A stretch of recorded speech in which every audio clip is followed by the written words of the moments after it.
يا معشر الجن والإنس ألم يأتكم رسل منكم يقصون عليكم آياتي وينذرونكم لقاء يومكم هذا قالوا شهدنا على أنفسنا وغرتهم الحياة الدنيا وشهدوا على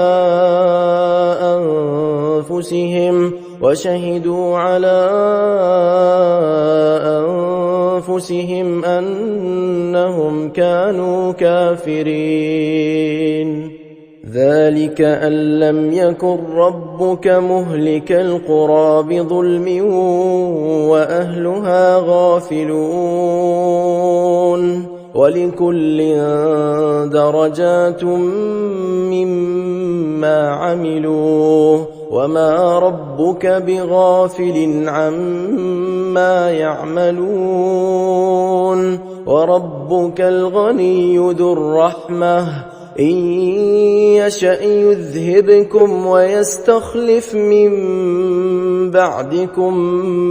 ما يشاء كما أنشأكم من ذرية قوم آخرين إنما توعدون لآت وما أنتم بمعجزين قل يا قوم اعملوا على مكانتكم إني عامل فسوف تعلمون من تكون له عاقبة الدار إنه لا يفلح الظالمون وجعلوا لله مما ذرأ من الحرث والأنعام نصيبا فقالوا هذا لله بزعمهم وهذا لشركائنا فما كان لشركائهم فلا يصل إلى الله وما كان لله فهو يصل إلى شركائهم ساء ما يحكمون وكذلك زين لكثير من المشركين قتل أولادهم شركاؤهم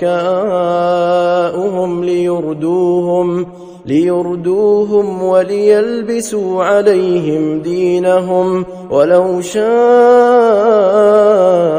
الله ما فعلوه فذرهم وما يفترون وقالوا هذه أنعام وحرث حجر لا يطعمها إلا من نشاء بزعمهم وأنعام حرمت ظهورها وأنعام لا يذكرون اسم الله عليها افتراء عليه سيجزيهم بما كانوا يفترون وقالوا ما في بطون هذه الأنعام خالصة لذكورنا ومحرم على أزواجنا وإن يكن ميتة فهم فيه شركاء سيجزيهم وصفهم إنه حكيم عليم قد خسر الذين قتلوا أولادهم سفها بغير علم وحرموا ما رزقهم الله افتراء على الله قد ضلوا وما كانوا مهتدين